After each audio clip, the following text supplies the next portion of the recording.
एक सरसब्ज और शादाब जंगल था, जिसके बीचों बीच एक नहर बहती थी। यहीं एक सफेद कबूतरी अपने एक बच्चे के साथ बड़े चैन व आराम से रहती थी। एक दिन कबूतरी अपने दाने दुनके की तलाश में अपने घोंसले से निकली।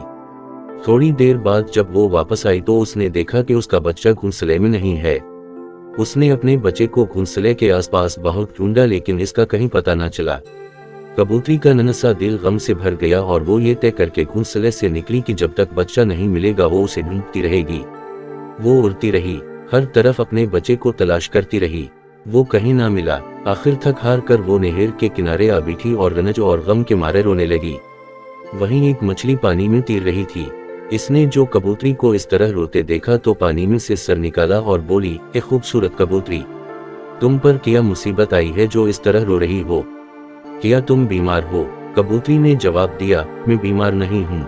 मैं इसलिए रो रही हूँ कि आज जब मैं अपने घोंसले में वापस आई तो मैंने देखा कि मेरा छोटा सा बच्चा वहाँ नहीं है। मुझे डर ये है कि वो जंगल की सैर करने निकल गया होगा और चूंकि वो अभी बहुत छोटा है इसलिए गुम हो गया होगा। मछली ने कहा, तुम्हारा फर्ज था कि इसकी निगरानी करती। मैं भी तुम्हारी तरह एक माँ हूँ और मैं समझती हूँ कि तुम्हें उस वक्त कितना रंज होगा।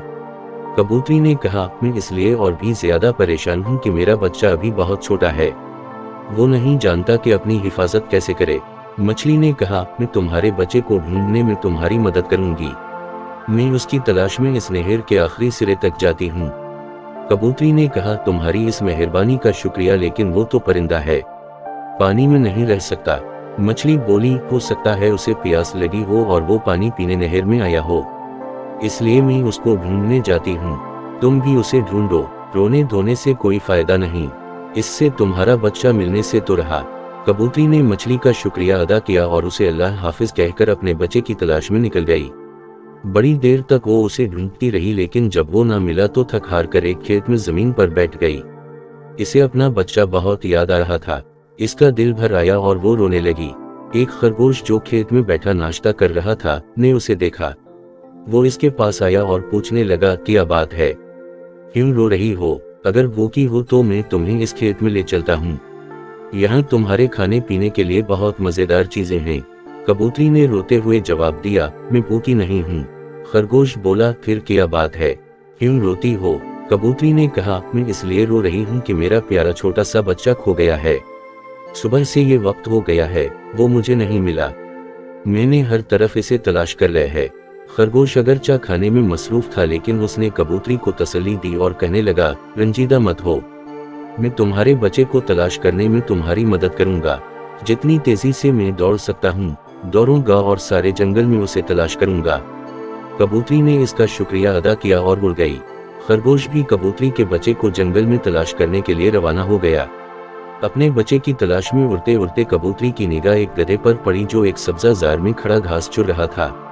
वो इसके पास आई और पूछने लगी, क्या तुमने एक छोटा सा सफेद कबूतर देखा है? गधे ने अपनी पूरी हमाकत के साथ जवाब दिया, तुमने भी अजीब बेकार सवाल किया है। क्या तुमने आज तक कोई गधा ऐसा देखा है जो सर उठाकर आसमान की तरफ देखता हो? हम गधे हमेशा या तो घास खाते रहते हैं या बोझ उठाए चलते रहते हैं। दोनों हालतों में हमारा सर नीचे झुका रहता है। उसी दौरान एक काली बिल्ली वहां आ गई और यूं ही पूछने लगी, क्या बात है? गधे ने कहा, इस कबूतरी का बच्चा खो गया है, तुमने तो उसे नहीं देखा। बिल्ली बोली, अफसोस कि मैंने इसे नहीं देखा, अगर वो मुझे मिल जाता तो मेरे नाश्ते का इंतजाम हो जाता। ये अल्फाज सुनकर कबूतरी का दिल फिर भर आया और वो रोने लगी। बिल्ली कबूतरी को रोता देखकर बोली, मेरे ख्याल में बेहतर यह है कि तुम अपने आप को मेरे हवाले कर दो ताकि मैं तुम्हें खा जाऊं। इस तरह तुम्हारा गम भी मिट जाएगा और मेरी भूख का इलाज भी हो जाएगा। गधा बिल्ली की ये बातें सुनकर गुस्से में आ गया और डांट कर बिल्ली से कहने लगा, अगर तो उसी वक्त यहाँ से चली ना गई तो तेरे ऐसी लात रसीद करूंगा कि तो गांव के भूखे कुत्तों के पास जा पड़ेगी। बिल्ली ने जो ये बात सुनी तो वहां से भाग जाने में ही अपनी खैरियत समझी। बिल्ली के जाने के बाद गधा कबूतरी से बोला, जल्दी करो, रात आ रही है, तुम उड़ जाओ, बिल्ली की बातों से खुद को हलाकान ना करो। कबूतरी ने गधे का शुक्रिया अदा किया और उसे अल्लाह हाफिज कहकर फिर अपने बच्चे की तलाश में उड़ गई। अब रात की सियाह चादर आहिस्ता आहिस्ता फैलती जा रही थी। थकी हारी गमज़दा कबूतरी ने नाचार अपने घोंसले का रुख किया। जब वो घोंसले में पहुंचती तो खुशी से चला उठी, मेरे बच्चे, इसका नन्हा सफेद बच्चा घोंसले में बैठा हुआ था। कबूतरी की आंखों से आंसू जारी हो गए, मगर ये खुशी के आंसू थे। उसने अपने बच्चे से पूछा, तुम कहाँ थे? बच्चे ने जवाब दिया, मैं जरा इधर उधर सैर करने घोंसले से निकल गया था, लेकिन जब वापस आने के लिए पलटा तो घर का रास्ता भूल गया। कबूतरी ने पूछा, फिर यहाँ तक कैसे पहुँचे?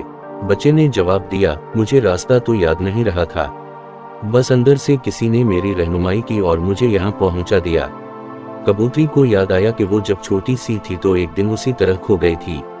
वो कहने लगी, मेरे बच्चे, तुम ठीक कहते हो, जब कोई अपनी राह खो देता है तो घर की मोहब्बत इसको राह दिखाती है और घर तक पहुंचा देती है, चाहे खतरनाक दुश्मन ही क्यों ना राह में बैठे हों।